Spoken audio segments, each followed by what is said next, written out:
আমিন বেগম তার পরিবার সহ মাত্র এসে পৌঁছালেন সেন্টারে। ইকরা আর ইফতি হাত ধরে পাশাপাশি হাঁটছে। বেচারা ইফতি বোনের পরনে নীল রঙা লেহেঙ্গাটা ধরে ধরে হাঁটছে। বার কয়েক মুখ কুচকে বলেই বসেছে, যেটা সামলাতে দু তিনজন এক্সট্রা মানুষ লাগে সেটা পড়তে যাস কেন রে? সবাইকে কেন সুন্দর লাগতে হবে? দুজন বান্দরের মতো থাকলে কী বা হবে? অজ্ঞতা এমন কথায় মুহূর্তে অগ্নিরূপ মূর্তি ধারণ করে ইকরা। বাইরের দিকে তাকায়, গিলে ফেলবে এমন দৃষ্টিতে। ইফতি এহেন দৃষ্টি দেখে একটা ডোন্ট কেয়ার ভাব নিল। লেহেঙ্গার একাংশ ধরে হাঁটতে হাঁটতে ফের বলল, উচিত কথার দাম নেই, তাই না? এবার আর চুপ করে থাকতে পারলো না ইকরা। সে মুখ ফুটে কণ্ঠে একটা শ্বাস ছেড়ে বলেই ফেলল, বান্দার কেয়া জানে আদ্রাক কা সৈয়দ, তোর জন্য এ কথাটা একেবারেই প্রযোজ্য। বাকিটা আর ভেঙে বললাম না, কেননা বুদ্ধিমানেদের জন্য ইশারাই যথেষ্ট। তেতে উঠল ইফতি। কপাল কুচকে তাতে তহত চেপে বলে উঠছে। তুই আমাকে ইনডাইরেক্টলি বান্দর বললি? ইকরা হাত বাড়িয়ে ইফতির হাত থেকে লেহেঙ্গার অংশটা ছাড়িয়ে নেয়, তারপর বাঁকা হেসে বলে, এনি ডাউট মিস্টার বান্দর? আর হ্যাঁ, আমি তোকে ইনডিরেক্টলি নয়, একদম ডিরেক্টলি বান্দর বলছি, বুঝলি? কথাটা বলে ইকরা চলে গেল গটগট পায়ে। এদিকে ইফতি দাঁড়িয়ে থেকে ফুঁসছে রীতিমতো। কিছুক্ষণ পরেই সে কেমন বিড়বিড় করে বলল, একবার শুধু হাতের কাছে পাই তোরে, থাপড়িয়ে জামাই বাড়ি পাঠিয়ে দিব। কাকে কোথায় পাঠাবেন? পেছন থেকে ভেসে আসা পরিচিত কঞ্চ। তৎক্ষণাৎ সেদিকে তাকা ইফতি। মাহিরা হাসি মুখে তার দিকে তাকিয়ে আছে। মেজা কোথায় তার কাঙ্ক্ষিত উত্তরের অপেক্ষায়। ইফতি সামান্য হেসে বলে উঠছে, না তেমন কিছু না। বলে ইফতি চোখ ঘোরায় অন্য পাশে। তখনই তার চোখ আটকে যায় সম্মুখে টেবিলে বসে থাকা আহিরার পানে, যে কিনা আপাতত ইগল দৃষ্টিতে তার দিকে তাকিয়ে আছে। ইফতি খানিক ঠোক গেল। বুকের কাছটায় নিজ অজান্তেই জ্বলতে লাগলো ক্ষণ ক্ষণ। মাহিরা ফ্রিকুচকায়। তা দেখে সন্দিহান গলা চিকিৎস করে, কি হলো আপনার? বুক টলছেন কেন? এমন কথা তৎক্ষণাৎ থেমে গেল ইফতি। মাহিরার কথা মতো নিজের বুকের দিকে তাকের সঙ্গে সঙ্গে হাত ফেলে ছেলেটা। অতঃপর গবেজের মতো ঠোঁটের কোণে হাসি টেনে বলল, না ওই আর কি, একটু গরম লাগছিল। মাহিরা চোখে মুখে স্পষ্ট বিভ্রান্তি। তবুও মেয়েটা চুপ করে রইল। এদিকে ইফতি অবস্থা বেগতিক। আহিরা যেভাবে তার দিকে তাকিয়েছে, এতে সে 200% নিশ্চিত আজ এই মেয়ে তাকে কিচ্ছু একটা করবেই। কমিউনিটি সেন্টারের দেয়ালে ঝুলছে ফুলের ঝাড়, ছাদ থেকে ঝুলছে ঝলমলে ঝাড়বাতি। হলের এক পাশে সাজিয়ে রাখা খাবারের সুবাসে চারপাশ মোমো করছে, অন্য পাশে ফটোগ্রাফের টিম দাঁড়িয়ে আছে। বর কনে এলেই বুঝি তারা তাদের কাজ শুরুই করে দিবে। ড্রোন ক্যামেরা ঘুরছে সেন্টারের ওপর দিয়ে। ইকরা লেহেঙ্গা উঁচিয়ে হাঁটছে এদিকে ওদিকে। তার ক্লান্ত চোখ দুটো অন্য হয়ে খুঁজছে কাউকে, কিন্তু কাঙ্ক্ষিত মানুষটা যে কোথায় আছে কে জানে। ইকরা উদাস মনে স্টেজের পাশে দাঁড়ায়।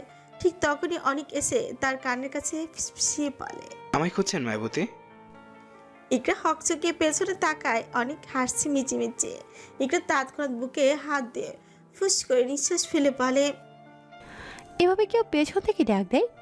অনেক কপট ভাব ধরে বলল, অবুঝের ন্যায় চেনে চেনে বলল। ভয় পেলে বুঝে? এটুকুতেই এত ভয়? ইকরার প্রতি উত্তরে মৌন রইল। এদিকে অনেক গভীর চোখে পরখ করতে লাগলো মির্জাকে। ইকরাকে আপাতমস্তক দেখে নিয়ে এসে তৎক্ষণাৎ নিজের চোখ দুটো বন্ধ করে নেয়। চোখ গোল করে নিঃশ্বাস ফেলে হিসিয়ে বলে হচ্ছে, একটু পরে হয়তো পুলিশ এসে তোমাকে ধরে নিয়ে যাবে মায়াবতী। ইকরা হতবুদ্ধির ভাব নিয়ে তাকায়। পরপর বিচলিত হয়ে বলে হচ্ছে, কেন কেন? আমি আবার কি করলাম? অনেক আস্তে করে চোখ দুটো খুলো, মেয়েটার দিকে তাকিয়ে ছোটে পিছিয়ে হাসলো। পরক্ষণই বলল, তোমাকে দেখে আমার মতো দুর্বল হৃদয়ের মানুষের ফিট খাওয়ার মতো অবস্থা। তাই আমার কিছু হয়ে গেলে পুলিশ নিশ্চয়ই তোমায় ছেড়ে দেবে না। দেন এতক্ষণে সবটা বোধগম্য হলো ইকরার। মেয়েটা লজ্জালু হেসে মাথা নিচু করে আলগোছে লজ্জার মাথা খেয়ে মুখ ফুটে বলি বসে। আপনি বা কম কিসে? অবশেষে অরিনের সাজসজ্জা শেষ হলো। মেয়েটাকে সাজিয়ে বিউটিশিয়ান নিজে কিয়ৎক্ষণ তপ্তা খেয়ে তাকিয়ে রইল। মেয়েটাকে তো সাজাননি তিনি, তার উপরও কেন ওর উপর থেকে চোখ সরাতে পারছেন না তিনি। বিউটিশিয়ান ক্যামেলা অরিনের থুতনিতে আলতো করে হাত রাখলো। আয়নায় চোখ রেখে মেয়েটার দিকে তাকিয়ে বললেন, you are gorgeous in your own way dear. Arin ধীরে ধীরে নিজের নামিয়ে রাখা চোখটা আলতো করে রাখলো আয়নার উপর। নিজেকে এরূপ বউসাজে দেখে এক মুহূর্তের জন্য থমকে গেল মেয়েটা। কিছুক্ষণ বাদে সে কঞ্চ কেমন খাদে নামিয়ে বিউটিশিয়ানকে বলল, will he like it? Beautician মুগ্ধ হাসলেন, ফটাফট বললেন। ইন্ডিড। অরিন মুচকি হেসে মাথা নিচু করে নিল। এমন সময় রাইসা বেগম অরিনের দিকে না তাকিয়ে দ্রুত কদমে সেখানে এসে বললেন, কই হলো সাজানো? অরিন তৎক্ষণাৎ উঠে দাঁড়ায়, হাসি মুখে রাইসা বেগমকে বলে, দেখো তো কেমন লাগছে আমায়। রাইসা বেগম ব্যস্ত চোখে তাকালেন এক পলক, তাতেই যেন চোখ আটকে গেল তার। তিনি খানিক বিপসম নিয়ে তাকিয়ে রইলেন মেয়েটার দিকে। ধীর পায়ে এগিয়ে এসে দাঁড়িয়েলেন মুখোমুখি হয়ে। আলতো করে মেয়েটার থুতনিতে দু আঙুল ঠিকিয়ে বললেন, মাশাআল্লাহ, পরি লাগছে মা। অরিনকে ধরে ধরে নিয়ে আসা হলো বিউটি পার্লারের বাইরে। মেয়েটার গলা অবধি ঢেকে রাখা লম্বা ঘোমটায় মাইমুনা বেগম অরিনের লেহেঙ্গাটা ধরে ধরে সামনে এগোচ্ছেন। আনমনি রাস্তার ওপারে এক পলক চোখ যেতেই থমকে গেলেন তিনি। মাইমুনা বেগম বিপসন নিয়ে তাকালেন আরেকবার, চোখ বুজে আবারও খুলে সেথায় তাকালেন না। এবারও একই দৃশ্য দেখছেন তিনি। রাস্তার ওপারে বিয়ের শেরওয়ানি গায়ে বুকে দু হাত বেঁধে গাড়িতে হেলান দিয়ে দাঁড়িয়ে আছে রৌদ্র। তার নিষ্পলক দৃষ্টি এখানে নিবদ্ধ। মাইমুনা বেগম হতভম্ব কণ্ঠে রাইসা বেগমকে বললেন, রাইসা, ওটা আমাদের রোদ না? তড়িৎ সেদিকে চোখ ফেলে রাইসা বেগম অরিনও ঘোমটার আড়লে লুকিয়ে দেখল। হ্যাঁ, যতটুকু দেখে বোঝা যাচ্ছে তাতেই মনে হচ্ছে এটা তার দেখতে সাহেব বইকি। রাইসা বেগম আলতো হাত নাড়ালেন রৌদ্রকে দেখে। রৌদ্র তৎক্ষণাৎ গাড়িতে বসে গাড়িটা ঘুরিয়ে আনে তাদের কাছে। তারপর আবারও গাড়ি থেকে বের হয়ে পাশাপাশি দাঁড়ায় মির্জার। রাইসা বেগম পাশ থেকে জিজ্ঞেস করে ওঠেন, তুই এখানে কেন এলি রোদ? রৌদ্র ঘোমটা পড়া অরিনের পানে এক দৃষ্টিতে তাকিয়ে বলে ওঠে, আমার বউকে তার ডাক্তার সাহেব ছাড়া বিয়ের আসরে কে নিয়ে যাবে শুনি? আমি তো এই অধিকার অন্য কাউকে দিব না। ছেলেটার এরূপ পাগলামি দেখে মুগ্ধ হাসেন বাকিরা। রাইসা বেগম মেয়েটার মাথায় হাত ঘোমটা সরাতে নিলেই হাত হচ্ছে বাদ সাধলেন রৌদ্র। অস্থির গলায় বলল, উঠাবে না কাকিয়া? আমি অথম নিশ্চিত ওকে এই মুহূর্তে দেখলে পাগল হয়ে যাব আমি। তখন আর বিয়ে পড়ানো অবধি ধৈর্য ধরে থাকতে পারবো না নিশ্চয়ই। তাই থাকুক এই ঘুমটাটুকু। রাইসা বেগম আলতো হেসে ঘোমটার উপর থেকেই হাতটা সরিয়ে নিলেন। তারপর গিয়ে বসলেন গাড়ির ব্যাক সিটে। মাইমুনা বেগমও পিছু পিছু গিয়ে বসলেন। তারা যেতেই রৌদ্র এক পা এগিয়ে এসে মেয়েটার মেহেদি রাঙা হাত দুটো নিজের সামনে মেলে ধরে মুচকে এসে মেয়েটার কানের কাছে মুখ এনে ফিসফিসিয়ে করে দুশ্চুপ কঞ্চে বলে উঠছে, নীলের রংটা তো খুব ভালো এসেছে বউজান। এর মানে কি দাঁড়ালো? তোমার বড় বুঝি তোমায় খুব ভালোবাসে? অরিন ঘোমটার আড়ালে ফিচেল হাসলো। রৌদ্রের মতোই ক্ষীণ স্বরে বলল, বাসে বই কি? রোজের গাড়িটা এসে দাঁড়ালো কমিউনিটি সেন্টারের সামনে। উপস্থিত অতিথিরা উৎসুক হয়ে বসে আছেন বর কনের জন্য। তারা যখন শুনলেন বর নিজে গিয়ে সে তার বউকে আনতে, এতটুকু শুনতে যেন সকলের উৎসব দ্বিগুণ বেড়ে গেল। সবাই একে একে ভিড় জমিয়েছে গেটের সামনে। কিছুক্ষণ পর রোজ নেমে আসে গাড়ি থেকে। জুবাইদা বেগম ভিড়ের আড়ালে ছেলেকে নয়ন ভরে দেখলেন। প্যাস্টেল রঙের কারুকাজে খচিত শেরওয়ানিতে ছেলেটাকে যেন চোখ ধাঁধানো সুন্দর লাগছে। মাথায় আবার পাগড়ি পড়েছে। জুবাইদা বেগম শাড়ির আঁচলে আলতো করে চোখ দুটো মুছিয়ে নিলেন। ছেলেকে বর বেশে দেখবার এক বুক ইচ্ছে ছিল তার, আজ যেন তা পরিপূর্ণ হলো। রৌদ্র এগিয়ে এসে অরিনের পাশে দরজাটা খুলে দেয়। তারপর এক হাত বাড়িয়ে দেয় মেয়েটার দিকে। অরিনও বাড়িয়ে রাখা হাতটা চেপে ধরে বেরিয়ে আসে গাড়ি থেকে।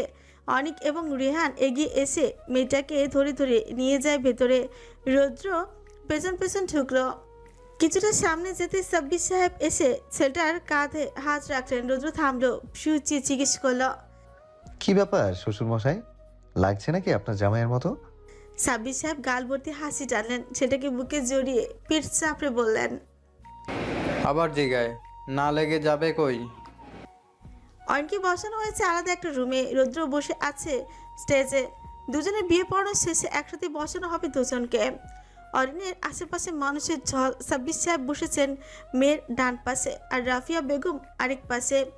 অরিন, অনিক সহ রেহান সহ বাকিরাও আছে এদিকে। প্রায় আধ ঘন্টা পর কাজী সাহেব এসে হাজির হলেন অরিনের কামরায়। মধ্যবয়স্ক কাজী ধীর পায়ে এসে বসলেন সোফার এক কোণে। মৃদু গলা খাকারি দিয়ে অনুমতি চেয়ে বলেন, বিয়ে পড়ানো শুরু করি তাহলে। সকলেই অনুমতি দিলেন। কাজী সাহেব খুতবা পড়ানো শুরু করলো। খুতবার প্রতিটি লাইন যতই পড়া হচ্ছে ততই যেন হাত পা কাঁপতে শুরু করেছে অরিনের। আশ্চর্য, হুট করে আবার তার এমন কেন লাগছে কে জানে। মেয়েটা ক্ষণে ক্ষণে কাঁপছে। সাব্বির সাহেব তা টের পেয়ে মেয়েকে এক হাতে চেপে ধরলেন নিজের সঙ্গে। খুতবা পড়ানো শেষে কাজী সাহেব সাব্বির সাহেবকে বললেন, মোহর কত লিখবো? এই পর্যায়ে অনেক দৌড়ে গেল রৌদ্রের কাছে গিয়ে জিজ্ঞেস করলো, মোহর কত লিখবে ভাইয়া? রৌদ্র কিছু চুপ থেকে ভাবলো কিছু একটা, পর করে গম্ভীর কণ্ঠে বলল, আমার সারা জীবনের সমস্ত আয়। অনেক চোখ বড় সড়ো করে তাকায়, খানিক গলা খাকারি দিয়ে ফের বলে, মানে ভাইয়া। যা বলেছি তাই, যা। অজ্ঞাত আইন কথা দ্রুত সেখান থেকে চলে আসে অনেক। কাজী সাহেবকে বলে দেয় রৌদ্রের বলা কথাটা। যা শুনে এক মুহূর্তে স্তব্ধ হয়ে বসে রইলেন সকলে। কবির সাহেব তো দুদিকে মাথা নাড়িয়ে স্ত্রীর কানে কানে বললেন, রোদ পিঠে থাকতে আমি কি তোমায় ভুলভাল কিছু খাইয়েছিলাম জবা? সত্যি করে বলবে কিন্তু। জুবাইদা বেগম স্তম্ভিত নয়নে তাকালেন স্বামীর পানে, হতবাক কণ্ঠে বললেন, এ আবার কোন কথা? ভুলভাল কিছু মানে? কবির সাহেব ফুস করে নিঃশ্বাস ফেললেন, ঠোঁট দুটো খানিকটা চেপে ধরে বললেন, তোমার ছেলেটার পাগলামি দেখে তো মনে হচ্ছে ও পেটে থাকতে নিশ্চিত উল্টোপাল্টা খেয়েছো তুমি, না হলে এমন পাগল জন্মায় কিভাবে? কথাটা বলে তিনি স্ত্রীকে পাশ কাটিয়ে চলে গেলেন সামনে। এদিকে জুবাইদা বেগম মুখ ভেঙচি কাটান স্বামী চলে যাওয়া দেখে পিড়পিড় করে আপন মনে বললেন, আমার ছেলের মতো ছেলেকে পেটে নেওয়া ভাগ্যের ব্যাপার। কাজী সাহেব দিনমোহর টুকলেন রোদ্রের কথা মতন। তারপর কাবির নামায় সবটা ঠিকঠাক মতো উঠিয়ে সাব্বির সাহেবকে বলে উঠছেন, আপনি জনাব মোহাম্মদ সাব্বির ইহসান, আপনি কি আপনার কন্যা অরিনকে জনাব মোহাম্মদ ইফতেখার ইহসান রুদ্রের সাথে বিয়ে দিতে রাজি? সাব্বির সাহেব মাথা ঝাঁকালেন, আলতো করে বললেন, হ্যাঁ আমি রাজি। কাজী সাহেব আলহামদুলিল্লাহ বললেন। তারপর অরিনের দিকে তাকিয়ে ফের বললেন, আপনি জনাব তাপসিরা ইহসান অরিন মোহাম্মদ ইফতেখার ইহসান রুদ্রকে স্বামী হিসেবে গ্রহণ করতে রাজি? যদি রাজি হয়ে থাকেন তাহলে বলুন কবুল। অরিন কাঁপছে, হয়তো ঘোমটা আড়লে ছোট্ট মেয়েটা কাঁদছে ফুপিয়ে। সাব্বির সাহেব মেয়েকে জড়িয়ে ধরে বসে রইলেন। এই মুহূর্তে হঠাৎ করে বুকটাও কেমন ভারী ভারী হয়ে এসেছে তার। লোকটার চোখে মুখেও রাজ্যের কষ্ট ভাব। অনেক বসে আছে অন্য পাশের সোফাটায়। কাজী সাহেব উত্তর না পেয়ে ফের বললেন, বলো মা কবুল।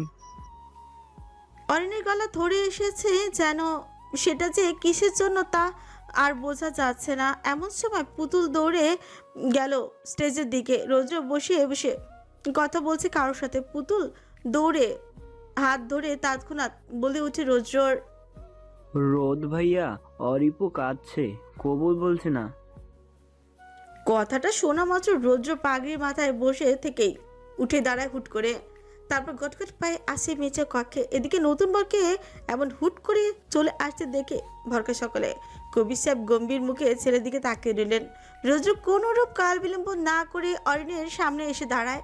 তারপর এক হাঁটু মাটিতে গেড়ে মেয়েটার সামনে বসে, হাত বাড়িয়ে মাথা থেকে পাগড়িটা খুলে নেয়। আলতো করে অরিনের হাত দুটো নিজের হাতের মুছে পুড়িয়ে নেয়। অতঃপর হাত দুটো শক্ত করে চেপে রেখে চমৎকার হেসে কাজী সাহেবকে বলে উঠছে, কাজী সাহেব বিয়ে পড়ান। কাজী সাহেব আদেশ পাওয়া মাত্র বিয়ে পড়ানো শুরু করলেন। সবকিছু ফের সাজিয়ে গুছিয়ে প্রথমেই রুদ্রকে বললেন, বলুন বাবা কবুল। রুদ্র ঘুমটা পর অরিনের দিকে তাকিয়ে রইল নিষ্পলক চোখে। ছেলেটা চোখ মুখে এক অদ্ভুত তৃপ্তি। সে মুগ্ধ হেসে বলতে লাগলো, আমার হৃদয় অরণ্যের সবটা জুড়ে বসবাস করা একমাত্র মায়াবতী। আজ থেকে আপনাকে নিজের অর্ধাঙ্গিনী হিসেবে কবুল করলাম আমি। আমার হৃদয় রাজ্যে আজ থেকে সুস্বাগতম আপনাকে। এই যে আপনার হাতটা ধরলাম, মৃত্যুর আগ অব্দি এই হাত ছাড়ছি না আর। যতদিন এই দেহে প্রাণ রবে ততদিন আপনি শুধুই আমার। এই ইফতেখার এহসান রৌদ্রের। আল্লাহ করুক আমার সকল হায়াতও যেন আপনার গায়ে লেগে যায়। আমার ভাগে যত সুখ আছে সবটা আবারও নতুন করে আপনার নামে লেখা হোক। আপনার সকল দুঃখ যেন আপনাকে ছোঁয়ার আগে এই রৌদ্রকে ছুঁয়ে যায়। আজ সবার সামনে আমি আবারও আপনাকে কবুল করে নিচ্ছি বৌজান। কবুল করে নিচ্ছি আপনার সকল রাগ অভিমানকে। কবুল করে নিচ্ছি আমার প্রাণ ভ্রমরাকে। পরবর্তী সকলে একযোগ আলহামদুলিল্লাহ বলে ওঠে। সাব্বির সাহেব ভেজা চোখে মন ভরে হাসছেন। অনেকও কাঁদছে। আশ্চর্য, সেটার মুখে হাসি অথচ চোখ ভর্তি অশ্রু। কেননা এই কান্না যে সেই কান্না নয় তো, এ হচ্ছে পূর্ণতার কান্না। কত ঝড় ঝাপটা পেরিয়ে অবশেষে এই প্রেমিক যুগল পূর্ণতা পাচ্ছে তা ভাবতেই চোখ ভরে আসছে অনেকের। কবির সাহেব সিনা চওড়া করে দাঁড়িয়ে আছেন। আচ্ছা, আবারও সেটার জন্য গর্বে বুক ভরে আসছে তার। অবশেষে তিনি বুঝে গেলেন অরিনের জন্য তার ছেলের চাইতে ভালো আর কাউকেই পেতেন না তিনি। অরিন ভেজা চোখে গোমরা আড়লে রৌদ্রের সুদর্শন মুখটাকে দেখছে। তার চোখে এখন আর কান্না নেই। ঠোঁটের কোণে স্পষ্ট ফুটে উঠেছে এক চিলতে প্রাপ্তির হাসি। রৌদ্র ঘোমটা পরা মেয়েটার দিকে চোখে চোখ রেখেই আবারও বলল, এবার বলুন তো বৌজান, আপনার এই ডাক্তার সাহেবকে কবুল করবেন কিনা? অরিন তৎক্ষণাৎ মাথা ঝাঁকায়। তা দেখে আবারও হাসির রোল পড়ে যায় সকলের মাঝে। কাজেও খানিকটা হেসে অরিনের উদ্দেশ্যেই বলে হচ্ছে, বলো মা, কবুল। এবার আর সময় নিল না মির্জা, ফটাফট একসাথে 3 বার বলে দিল কবুল। সকলে আবারও আলহামদুলিল্লাহ বলে উঠছে।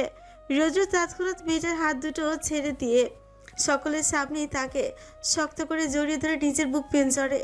কি এক অদ্ভুত শান্তি যে পাচ্ছে ছেলেটা, তা বলে বোঝানো মুশকিল। তাছাড়া পাওয়াটাই তো স্বাভাবিক, তাই না? কেননা ভালোবাসার পূর্ণতা নিঃসন্দেহে সুন্দর।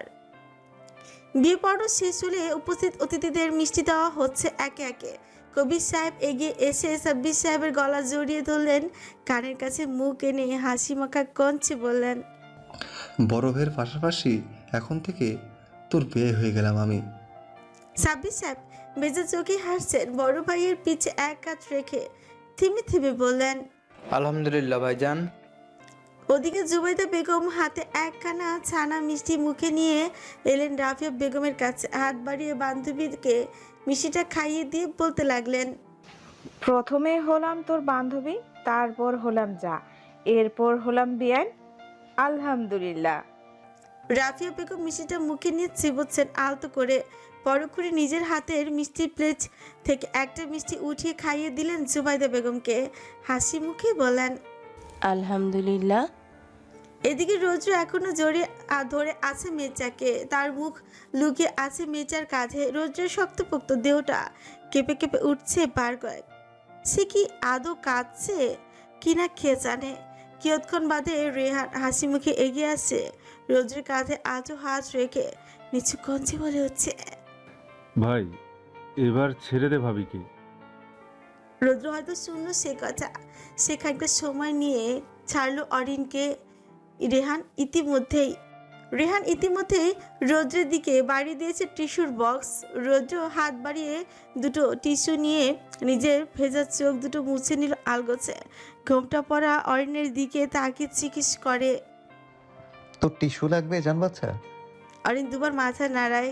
তার দেখে রৌদ্র হালকা হেসে উঠে দাঁড়ায়।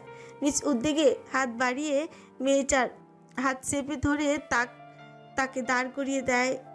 তারপর এক হাতে মেয়েটাকে নিজের সঙ্গে জড়িয়ে রেখে আধুরি কঞ্চে বলল, ক্ষুধা লেগেছে তাই না বৌজান? চলো তোমায় খাইয়ে দেই। অরিন ঘোমটা আড়ালেই চমকে তাকালো। খানিক ঠোক গিলে আমতা আমতা করে বলল, আপনি খাওয়াবেন?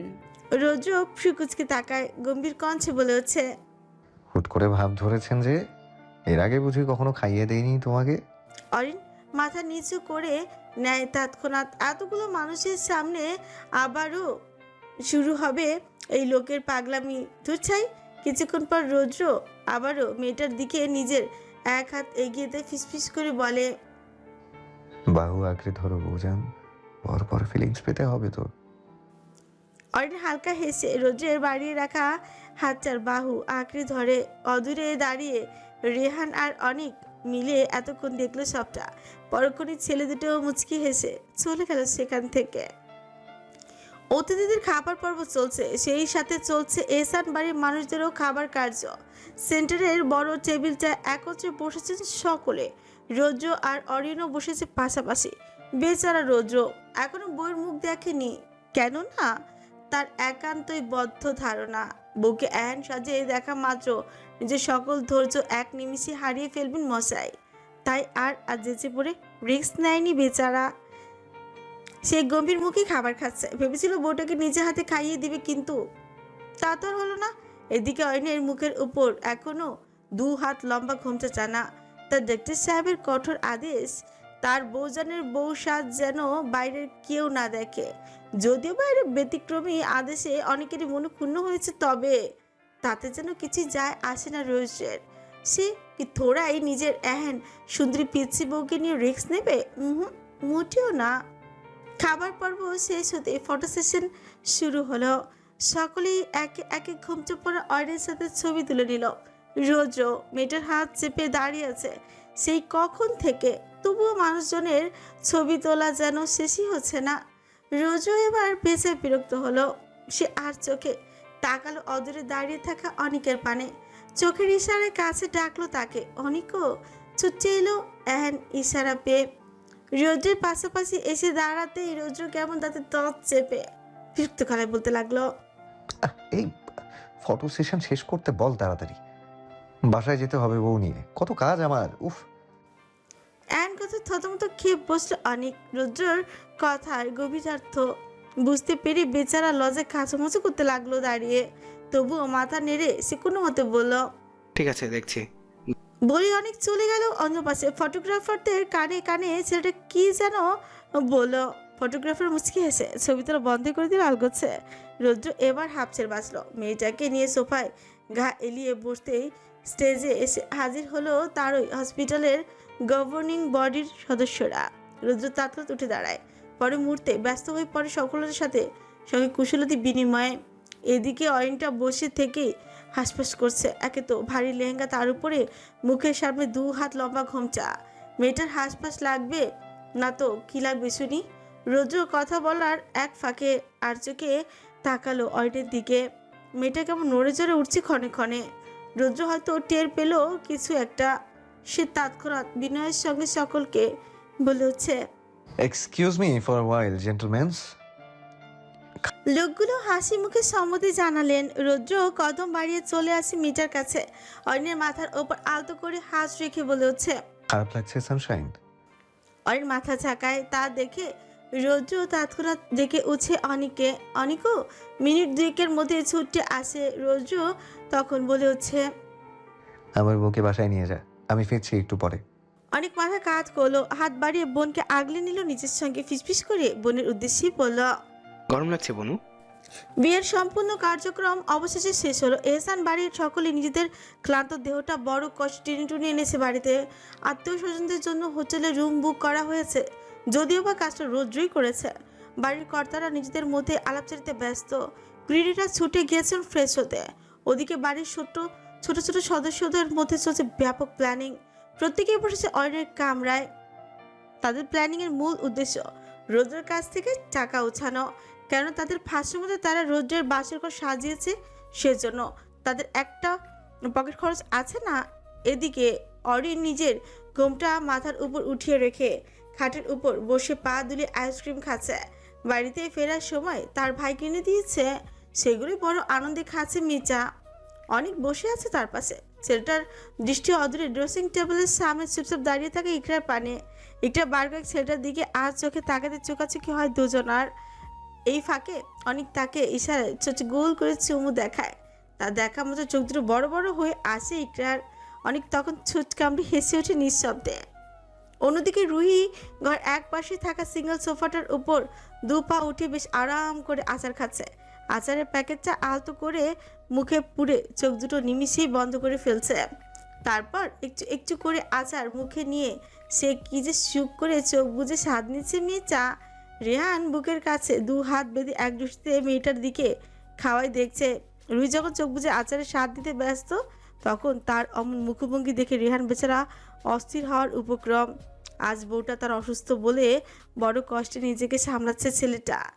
ইফতি বসেছে খাটের অন্য পাশে, তার থেকে খানিকটা দূরত্ব বজায় রেখে বসে আছে মাহিরা। রেহানের পাশে দাঁড়িয়ে আছে আহিরা। এক মুহূর্তে মেয়েটার সকল ধ্যান যেন তার হাতের ফোনটাতে নিবদ্ধ। ইফতি বার কয়েক আর চোখে দেখছে মেয়েটাকে। মেয়েটা কি তবে সত্যি ওর মনের কথাগুলো উপেক্ষা করে গেল? সে কি তবে ভালোবাসবে না তাকে? কথাগুলো ভাবতে ভাবতেই বুক চিরে এক দীর্ঘ নিঃশ্বাস বেরিয়ে আসে ইফতির।